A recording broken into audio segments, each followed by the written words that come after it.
Hello, folks. Just doing a little preface to the actual episode here. I recorded the episode, went all the way through, and I had forgotten to turn on the mic. So, what we're going to try to do is play the footage, and I'm going to comment over the footage. So, we're going to see how that works. It's actually how I used to do it way back in the day when wasn't actually able to record both the gameplay footage and the commentary at the same time. I would do my footage first and then overlay a commentary over it. So um, that's what we'll have to do. So what I'm gonna do is I'm gonna switch over from our little title screen and I'll switch over to the video. So we're gonna switch over right now. So it looks like the same thing, but we're actually at the video. So this would have been the part where I'm going, hey, welcome to the RPG Lounge. Welcome to the second episode of Dark Souls. And all that good fun stuff that I usually do at the beginning of a playthrough and such. So I've got my coffee with me. We're going to basically watch this together and go from there.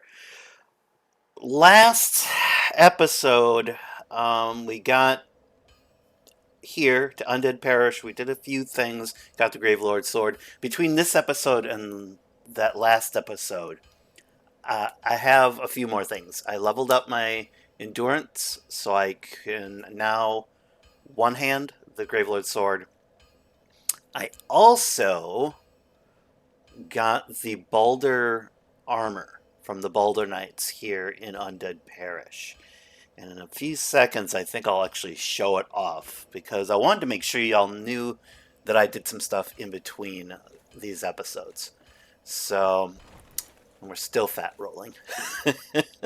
Eventually, that's not going to be the case anymore, and we will have just a whole better setup. So, but that'll be a long time from now, I'm sure. Let's see. So we got that. What else did we get? The RNG in this particular playthrough has been outstanding. So I've gotten the armor here, which is pretty easy to get if you farm the Balder Knights here for enough time. We also got the Balder Side Sword. This is where I showed off. Yeah. Balder Side Sword is a really good dexterity scaled weapon that you can get. It's very rare drop. But you can get it from the Balder Knights here, and it would be worth your time if you ever want to do a playthrough with it. Obviously we got that, and then in the last episode we did get the Black Knight Halberd as well. Later on we get some more really good RNG with another Black Knight. So I don't know what's happening. I don't know if for whatever reason we're just lucky. But yeah, it's very strange. It's just I don't think I've ever had it where I was able to get like the Balder Side Sword really quick, and the halberd, and the weapon I get later on. It's like really, I don't know, strange. In this first section of the episode, I just happened to record this about an hour ago, so I remember most of what I did. We're getting some stuff from the Darkroot Garden in a little bit here. I wanted to go through there and get a little bit of armor, and I want to get a ring. A lot of this playthrough is set up so it can kind of help people who have never played this game. I like to play Souls games and actually explain what I'm doing.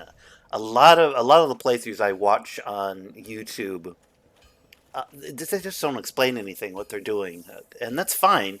If your audience is folks that have just they know the game and everything's blah blah blah, have everything memorized, that's fine. But a lot of people are scared of playing Dark Souls because it's kind of inapproachable. So I really want to get people into this game. In fact, the whole game series in general. because they're really fun, especially this first one. You can mitigate most of the difficulty in this game, and we're going to do that in this playthrough because you don't have to necessarily suffer through this game. You can make it a little bit easier. But this is Darkroot Garden. We've got all these nasty treant guys, which our Gravelord sword makes very quick work of now. We are at a plus, I think, 1 with this. Yeah, I mean, we could actually go ahead and level this up again, which we will in a bit. But right now, we'll just keep it at our level 1. I don't really have to mess around with it very much. In the beginning of the Demon Titanite's not all that fun. You have to kill those Titanite demons, the big guys that we killed in the first episode. Yeah, they get progressively more difficult as you go forward. If you jump left from where I just stopped, if you jump down, you can actually survive the fall, and you can skip this section where I'm going to. But I was running down here. I was going to do the jump, and then I remembered there is the Elite Knights armor set down here, and I wanted to show folks this. So we go through this. This is not a boss fog wall, which is this weird thing. They have Dark Souls 2 did it quite a bit too, where they just have fog walls for no good reason. But yeah, you come down here, you get to kill the living tree, which is kind of fun. Those are weird things. But if you go left, you kind of have to orient yourself. I was really careful in orienting people to this because it's dark, hence Darkroot Garden. But it's kind of hard to navigate through here. If you see, there's this item right here. That is the Elite Knight's armor. So we're gonna. This is actually kind of funny what happened. So I'll let it play out. there's a huge ambush here with a lot of nasty stuff that is waiting to absolutely destroy you. This guy does Tranquil Walk of Peace, which completely slows you down and does not allow you to really roll very easily, although we're already fat rolling, so it doesn't really matter. Then another one of those huge stone guys comes. Then we've got 2 more of the Ents, and I'm like, nope. And then another stone knight comes back up. So I'm like, nope, nope, nope, nope. And I do a quit out. Learn the quit out thing. It is not that hard to do. Practice it for a little bit. And I said this in the original video. Practice the quit out thing. It is such a nice tool to have in your toolbox to reset aggro on these enemies. So now everything's okay. So we just kind of, I'm going to walk in and get our little item. This is a really great piece of armor to get. You can use the Elite Knight armor set to end game. I mean, just upgrade it as you go along. It's a really nice set. It's got some good weight to it, but that being said, it's a really nice armor set. Right. It's a little bit better, I think, than the Baldur Knight's armor. If that's all, if you want to just farm for Baldur Knight set, you can, but the pants are god awful on the Baldur Knight's armor set. And Fashion Souls. It's a phrase we use. Well, those of us who love these games and play the games. It's nice to look cool while you're getting killed and destroying bosses and stuff like that. It's just it's a Dark Souls culture thing that you just kind of have to get used to, I guess. So yeah, if somebody's talking about Fashion Souls, that's what they're meaning. They're just saying, oh, yeah, we're looking good while we're killing things. I don't know. I guess it's one of the safe way, that we can do fashion and stuff. It's kind of like playing with Barbies, I guess, and doing all the different dress-up things. Yes, I said it. It's like playing with Barbies. Ha ha ha ha ha. Yeah. But yeah, I think I go through a little bit of here. Just all you have to do is hit start. You press X, I think, depending on your controller. It's on the I'm using the PS4 controller. So you press X, you toggle over once with the left bumper, and that'll get you to the screen where you quit out. And I think you press up on the directional button, and it just gets you to the menu. You do not have to actually do the quit out thing really fast. Eventually, you will get to the point where you have muscle memory, and you'll just whip through it. You almost do it without even thinking. But most of the time, you can get away with just find a corner somewhere and just do it as fast as you possibly can do it accurately.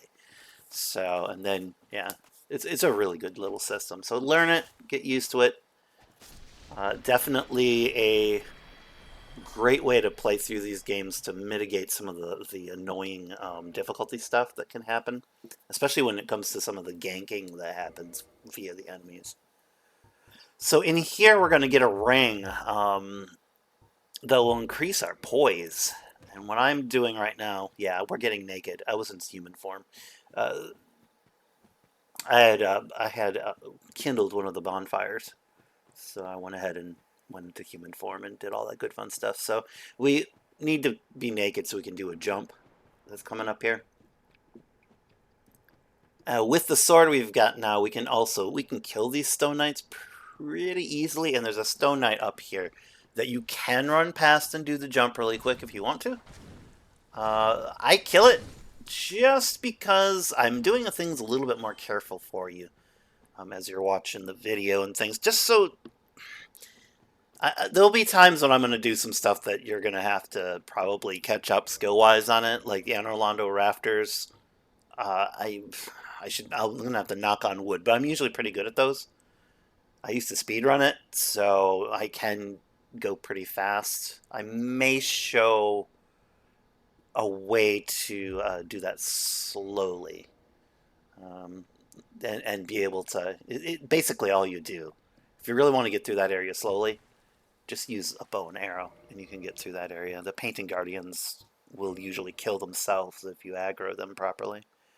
So, but yeah, this Elite Knight's armor is really nice. I highly recommend, if you're doing your first playthrough of this game, come down here, get it. And honestly, go ahead and farm some Titanite shards. Upgrade it to like level 2 or 3 or something like that. All the pieces. Yes, it will take a while. If you're having trouble with the Gargoyles boss battle, just do it. It'll be fine. In addition, you can go to the Undead Parish vendor, the merchant there. He has something called the Heater Shield. Buy it. The Heater Shield negates a lot of fire damage. And guess what the Gargoyles do? They do fire damage. They blow fire like nobody's business, like a dragon. So get that Heater Shield. You get this chunk of armor. Get any weapon you like. If you don't want to get the Gravelord sword, get something that you're comfortable with. Upgrade it as far as you can, and you'll do fine against the Gargoyles. They're more difficult because there's 2 of them eventually, and they're fairly aggressive. So it just scares the crap out of people when they get to that boss battle. And I totally understand that. This part of why Dark Souls works is because it scares the hell out of you a lot of times. Especially as the games move forward, enemies get faster and faster and faster. And if you go to like Bloodborne, the first real boss is called Gascoigne, or Gascoigne, depending on how you want to say it. And he's just a human guy with a gun. Not a big deal, right? But no, he is extremely aggressive, and then he turns into a werewolf that is absolutely terrifying. And I still get butterflies in my stomach when I'm trying to defeat Gascoigne for the first time in a playthrough. It's just, especially when he turns into a werewolf, he is jumping at you, he is punching you. Now, they're trying to teach you though to stay in the battle, and what you can do in Bloodborne is you can parry and stun enemies with your gun. And that's what they're trying to teach you, is every time that werewolf comes at you, you can time a gunshot perfectly. And there's a little bit of good leeway with it. and you stun him. You do a visceral attack, which is basically the backstab of Bloodborne, and you're able to take most of his hit points off. He's very, very weak to those critical hits. So it's a really great tutorial boss in that regard. It's really teaching you this is not Dark Souls. That's the first lesson. And number two, you need to be aggressive in this game. Because Bloodborne has the added thing of every time you hit an enemy, after you take damage, you can regain health from said enemy. It's really cool. So yeah, I have to figure out a proper way to actually do the capture for Bloodborne. I do have a capture card. That's a pretty decent one. What I could probably do is what I'm doing right now. If this works out to where I actually am able to capture both the game audio and my audio, what I could do is record gameplay from Bloodborne and then just do commentary over it. It's not the most ideal way of doing it, but it would avoid the input lag that happens between capturing and playing the game. Especially with Bloodborne, I can't have input lag to where it's because I need to be able to do all the parrying and stuff, and that is almost pixel perfect a lot of times. So we're up in the Undead Parish now, and normally I will run through this. I didn't run through it because most of the people aren't going to be able to do it. Running through this, there's a strategy that I'll actually explain once we've cleared all these horrible, nasty hollows. This can be a really crappy place. I'm not going to lie. It really is nasty with all of these hollows coming at you, and they're all buffed by the channeler. So we're gonna get rid of the channeler. Channeler dies and does not respawn. So it is worth your time to at least get him taken care of. Because from now on, just the hollows will respawn, and you can farm them. I suppose you could farm them for souls and such. They don't give that many souls, but if you want to, you can. Definitely a thing. So what you'll do is, if you're going to run through, you run up to this point, you block to the left here. And then you can run over here. Now, what happens here is there's a hollow that's programmed to stand in that door. So if you just run forward, he'll block you. But doing this little blocking of the hollow that's on the left brings that hollow's AI forward, and he walks forward, and then you can run past him. Now that may sound really complicated and stuff. Don't worry about it. Just kill all the hollows. Just take your time, kill them all. It's fine. You don't need to worry about speedrun techniques and stuff. I do it because I just want to get on with the game. So, and yeah, it's something you can learn later on. That's the beauty of this game. You get better, and then there's like the last episode where I died so many times it wasn't even funny. And yeah, but I'm going through the Undead Parish to get. There's a humanity in here, which I like having humanities. And there is an NPC here called Lautrec or Lautrec. I don't know. I've pronounced it both ways. Doesn't really matter. But we want to at least release him. We're going to have to kill him later. We could do it here. I don't feel like doing it here, so I don't. This is, once again, you let him out. Later on, we will meet him in Undead, in Firelink Shrine. I will talk about it once we get up to Firelink Shrine. If you've never played this, I'm going to spoil something about it later because it is ridiculous what they do to you in this game if you let this guy live. So if you've played the game, you know what happens, and feel free to spoil it in the comments because this is one thing that I do not mind spoiling. It is the biggest dick move. Well, maybe not the biggest. It's a huge dick move of what they did regarding that NPC. And I will help you to avoid that at all costs because it's just ridiculous. I don't know what they were thinking when they were. Well, I know what they're thinking. They want to kill the player and make this, really hard game, roar, which they succeeded for the most part. We're gonna come up here, and since we're in human form, we actually can demonstrate the summoning mechanic in this game. Most people know about the summoning mechanic, but if you've never played this game, you can summon non-player characters. This one is one of the most famous, called Solaire, Warrior of Sunlight. So, you know what? We don't need to summon him, however we're going to, because why not? I like the summon mechanic in this game. In all the Souls games, it is a great way to once again mitigate difficulty, and you can solo the bosses. You can summon in somebody, so you do have the ability to change difficulty. And having a summon doubles. I think it doesn't double the hit points. That's a little dramatic. It increases the hit points of the boss, but then it also gives you the additional ability to have another character that is distracting the boss aggro, or taking aggro for you, which is really a nice thing to have. Especially with some of these bosses, like this one in particular, with the bell gargoyles here, you get two of them. So it is nice to have that second person to distract said gargoyles. Now for us, you're going to see the Gravelord's sword at +1. Even if I didn't upgrade it, it trivializes this battle. It really does. It is pretty ridiculous. This is why we're using it.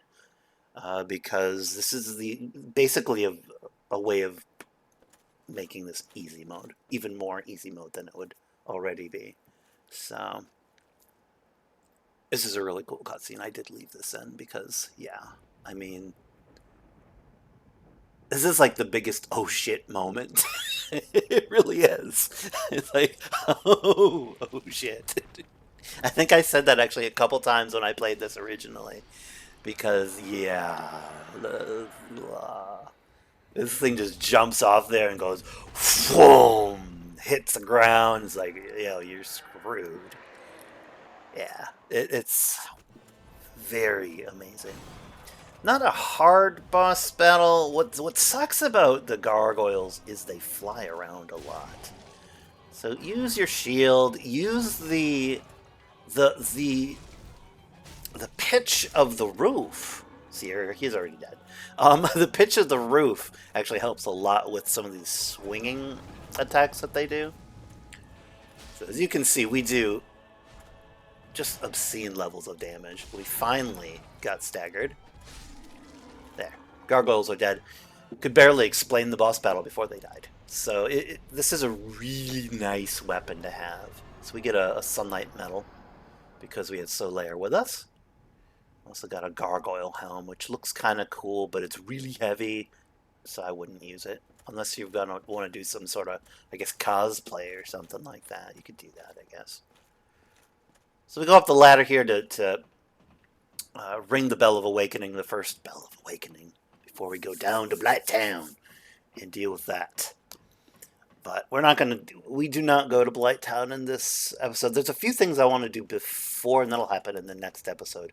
There's a ring, the rusted iron ring, that I want to get before I go anywhere near Blighttown. Yeah, I just tested something. There's a backstep button that sometimes I accidentally press, and it's very deadly here. If you backstep, you'll fall right off of this bell tower, and yeah, you'll die. So. Lovely fun times. You get another cutscene once you ring the Bell of Awakening. I do apologize if the game audio does not come through. I apologize for that. This is the only way I could think of to get the commentary back onto the video. So, and I figure If you want to do game audio or the commentary of the person you're watching, it's probably more important to have the commentary because I figure most people, they come to watch the game, but they also enjoy the YouTuber's commentary that's going along with it. So I figure that's probably more important. But I could be wrong. You may just want the audio and want me to shut up sometimes. That being said, that's fair. So once you go down here, Oswald the Pardoner shows up, and he gives us... I came to him because I thought he had the Curse Bite ring, and he doesn't. Curse Bite ring lessens the amount of curse buildup, which I will be getting it because Seath the Scaleless kills me all the time with curse. You get the well, what is it?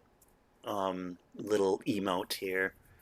This is what invaders will do to you, and once they've killed you with their overpowered weapons and armor and stuff, they'll do the, well, what is it, man? And they're like, I'm so proud of myself that I just killed a low-level person with my overly leveled gear that took no effort really to do.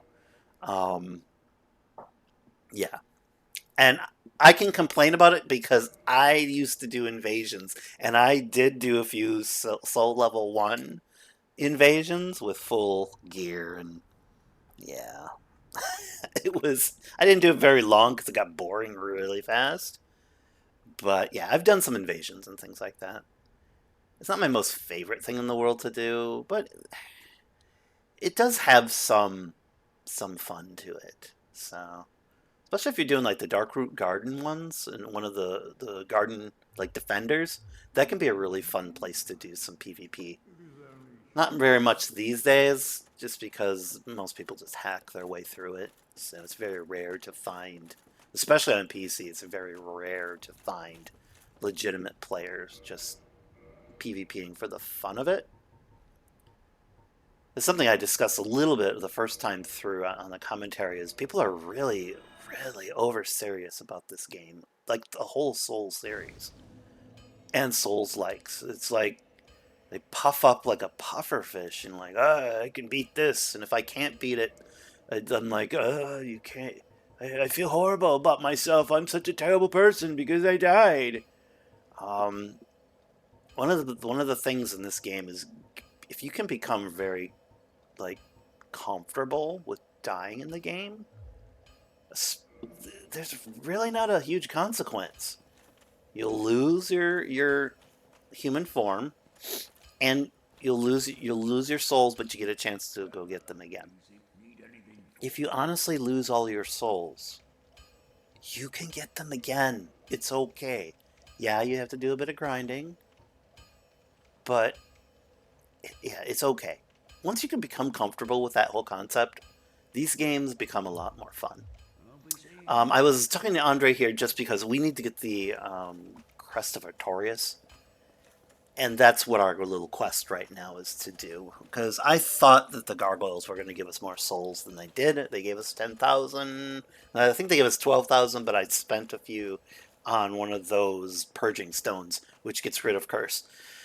I will be unlocking the vendor that sells more purging stones and things like that. So we'll be fine if we do get cursed by Seath later on. That being said, I just want to have all my I's dotted, T's crossed. I really like to have a way to get rid of curse. Because Seath is usually my run stopper. When I used to do the Gravelord Sword speed runs, and I don't have any world... I'm under 2 hours for my speed run. That was my best time, was I think an hour and 58 minutes or something like that. Which is an abysmal time if you're like in the actual speedrunning community. For me, beating a Dark Souls game in under 2 hours was pretty impressive. I'm very happy with that time, and I don't need to like tweak it anymore. That being said, yeah, it's just the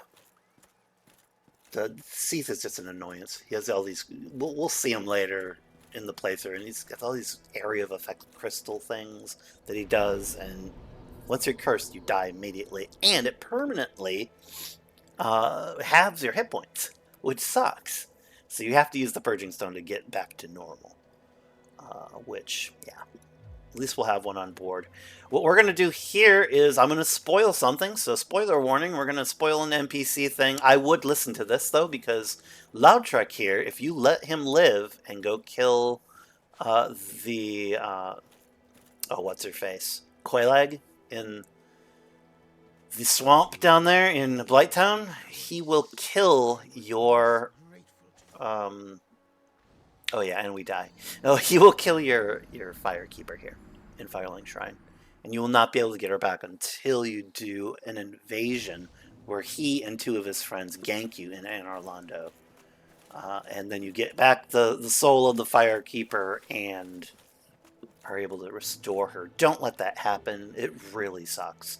Because this Firelink Shrine is the hub for this, for Undead Parish, for the Undead Burg. It is probably one of the main starting points to go to the Catacombs and New Londo Ruins. It is a very important bonfire to have. Once you kill Lautrec here, he'll give you the Ring of Favor and Protection and some humanity.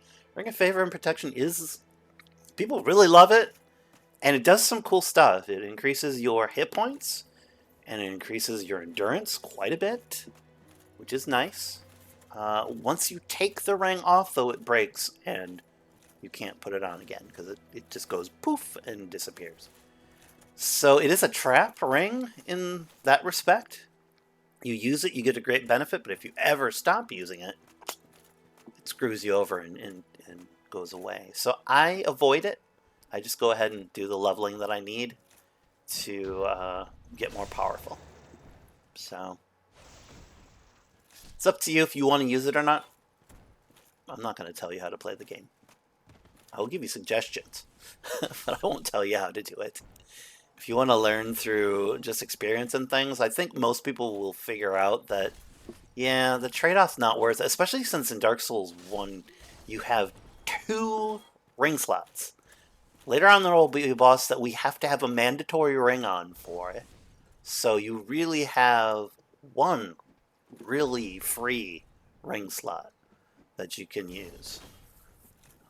So you don't want to have like Ring of Favor and Protection. I would even argue that you probably don't want to have to be relying on Havel's Ring, which increases your equipment load amount. You just level up the endurance so you can actually do the equipment holding under your own power.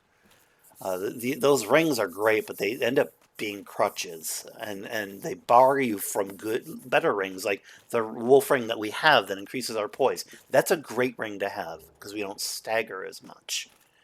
You're not going to get that necessarily with any other means by which, other than getting heavier armor.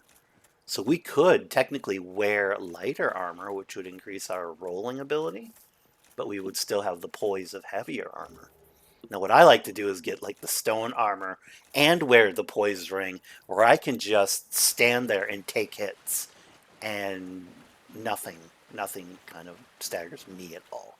So it's kind of fun. It's brute forcing the game, quite frankly. At the same time, why not? This game beats people up so much. It is nice to be able to just stand there and take damage and not worry about it. Do a few backstabs here. Yeah, we are coming through here with the apex predator of weapons. There's no contest between us and them. Now they can kill us. They still do a buttload of damage because our vitality is pretty low. But other than that, we're good. We've got some good armor. We've got a good shield. We are fat rolling, but we've got a shield that increases our stamina really quickly and refills it. So, in the grand scheme of things, it's pretty darn good.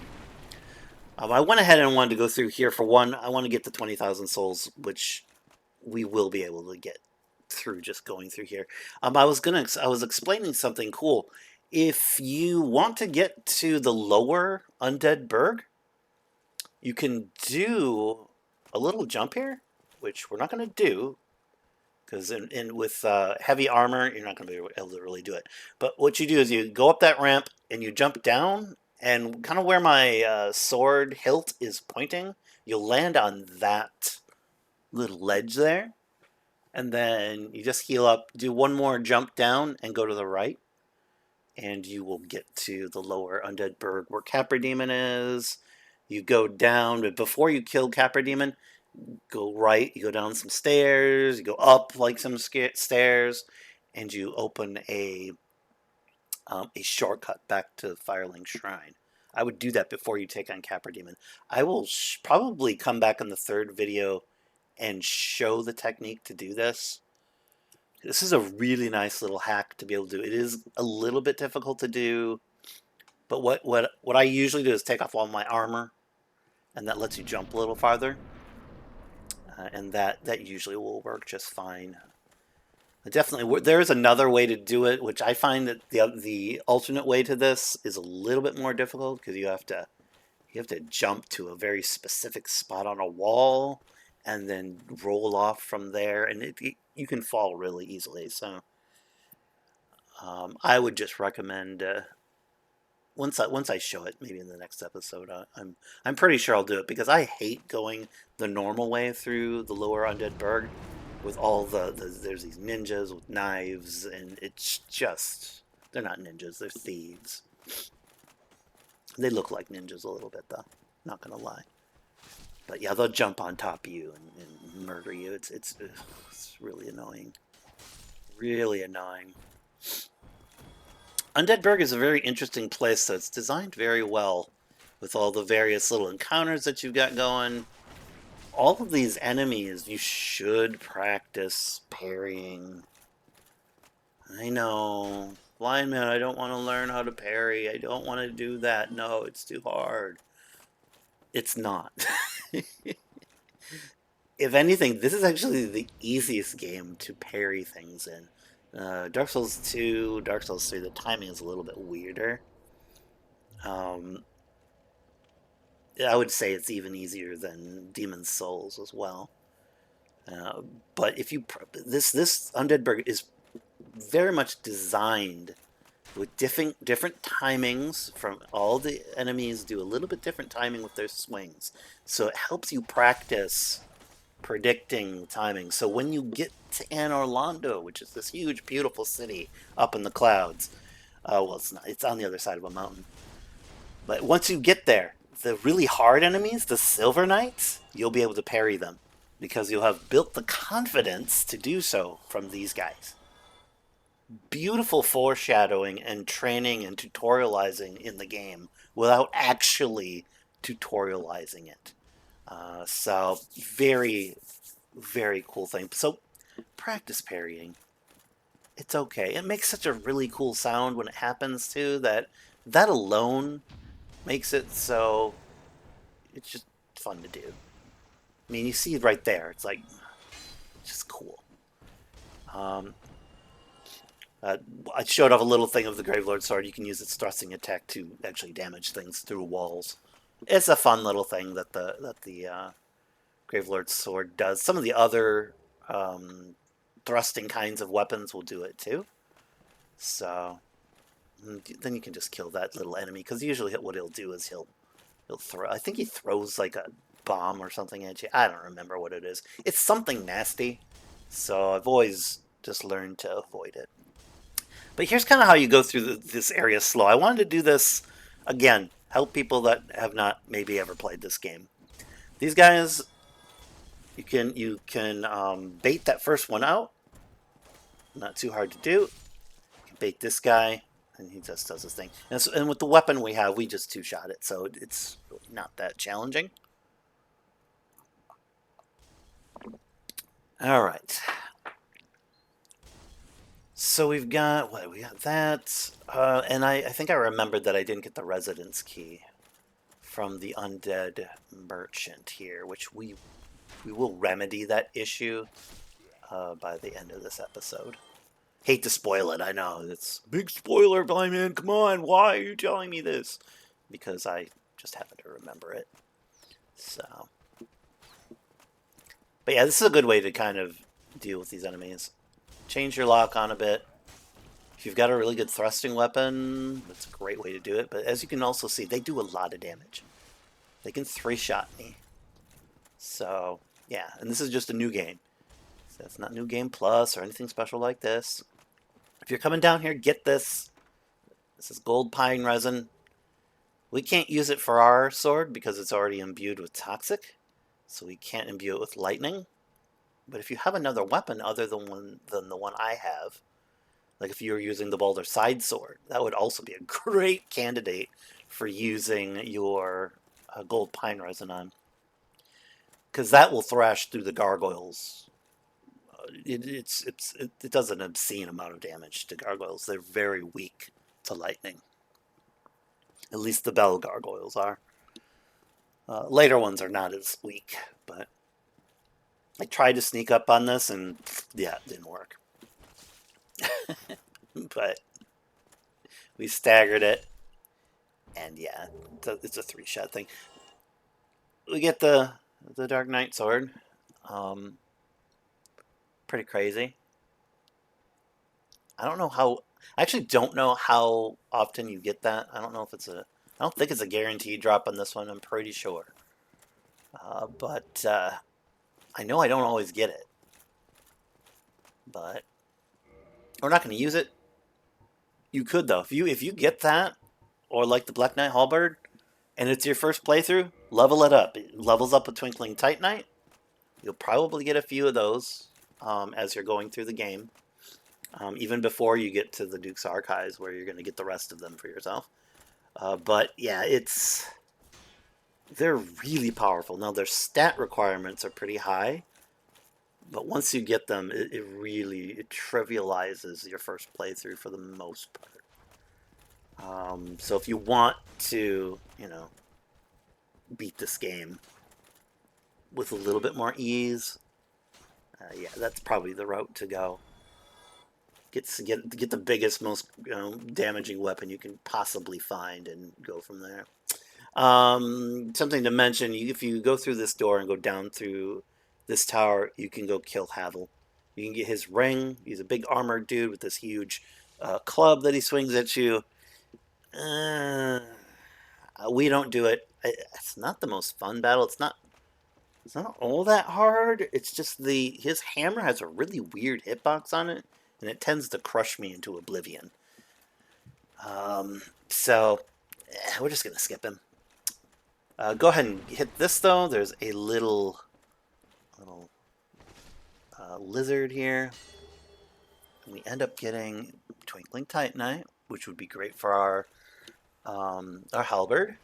We'll use it on that eventually. And I think we got like a Titanite chunk there too, so that's really nice. Here's the strategy. So what they want you to do is not see this ladder. They don't want you to see this because there's enemies up here that are going to shoot you in the back if you go forward without killing them first. So kill them first, and we'll kind of set it up because the Taurus demon is up here. And what he'll do is he'll just kind of surprise us. It's a really kind of cool little boss battle setup. Where is he? Where is he? Where is he? Yeah, there he is. Whee! And he jumps up and he starts running as fast as he can towards you. But what you can do, and what I would actually advise you to do if this is your first time doing this, is just go up here. And since you've killed all these enemies, they're not going to mess with you. You can just do a plunging attack. He looks right up at you and boink! You can lock on. I didn't lock on because I'm just weird. So with this, it's just a 2-shot. The plunging attack almost killed him just outright. So yeah, not a bad way to do the battle. You can do just the dodging and flanking and all that good fun stuff on the ground level. No reason not to. Other than if this is your first time through, can be a really, really intimidating boss. I mean, it's been years since I played this for the first time, and I do ever so slightly remember the terror and frustration but also the amazing feeling of victory after beating these bosses for the first time. That's what makes this game, and in fact the whole series of these games, really amazing, is that feeling of accomplishment.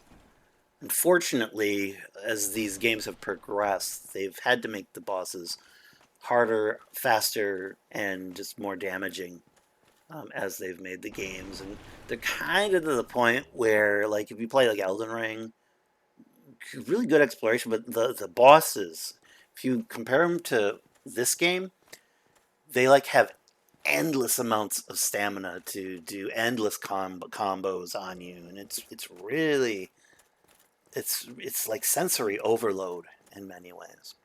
So I don't know. That's my critique of it, and that's how I feel as I play through those games. This is where Solaire usually is, the guy that we used to defeat the gargoyles with. He'll usually stand here, and he invites you to be in a covenant and all that great fun stuff. We skipped that, so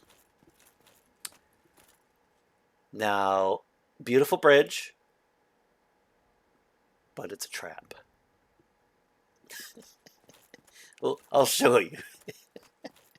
Okay, do this and then look up. It's a huge, huge drake coming at you. Something interesting happens after we do this.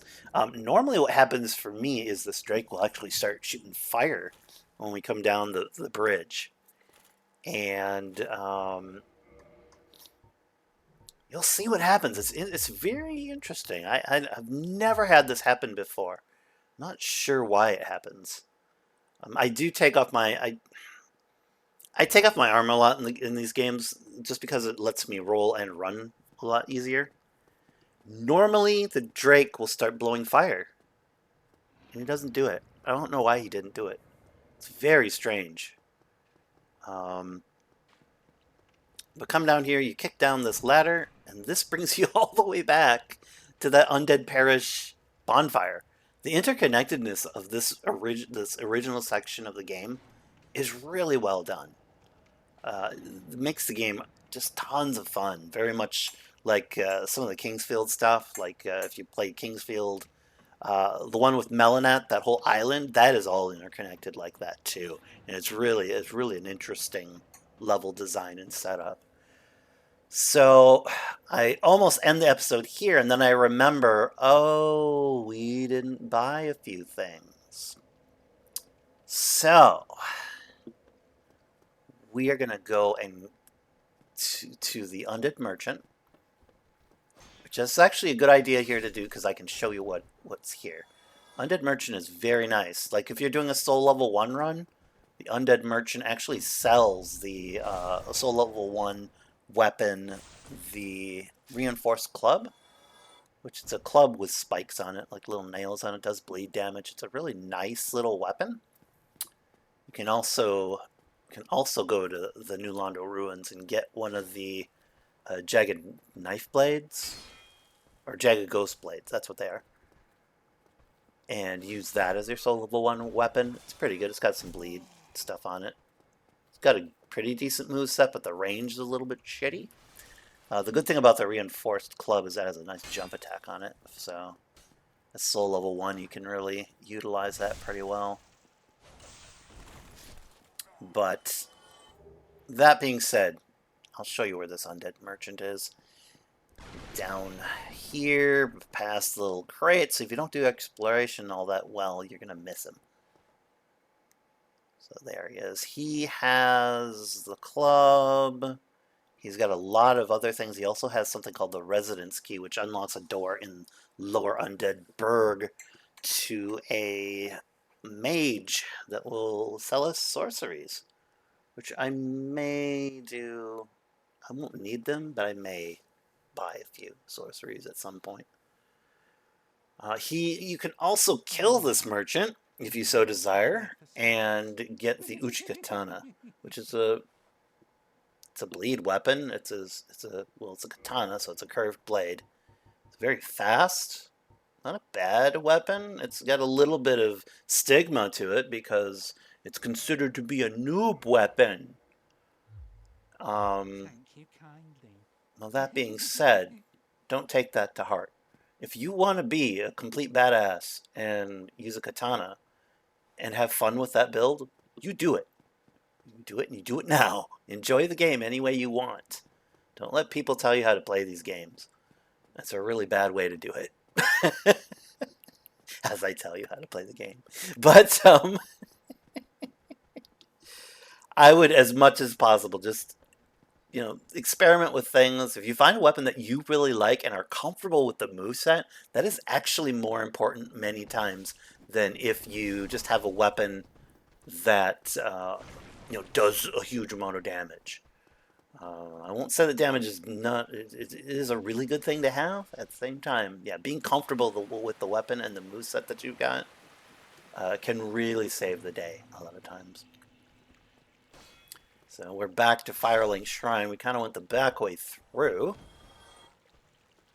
But be careful. If you're coming down through here, the ledges here feel slippery. I don't think they actually are. They just feel that way. It's very easy to get knocked off of these places, especially if you're locking onto enemies. A lot of times the lock-on will move your camera in a weird way, and if you're pressing forward and the camera moves, then you're going to be moving sideways, and you can jump right off the side of a cliff. It really sucks sometimes. So just be really careful, especially here. This is another little spot where it'll just chuck you off the side. In that respect, it's very Kingsfieldy, because there's some places in Kingsfield games that it'll just knock you off the side for no good reason. It really sucks. Okay, we should be fairly close to 20,000 souls. That was the whole point. So we've got a few soul items that I end up using here.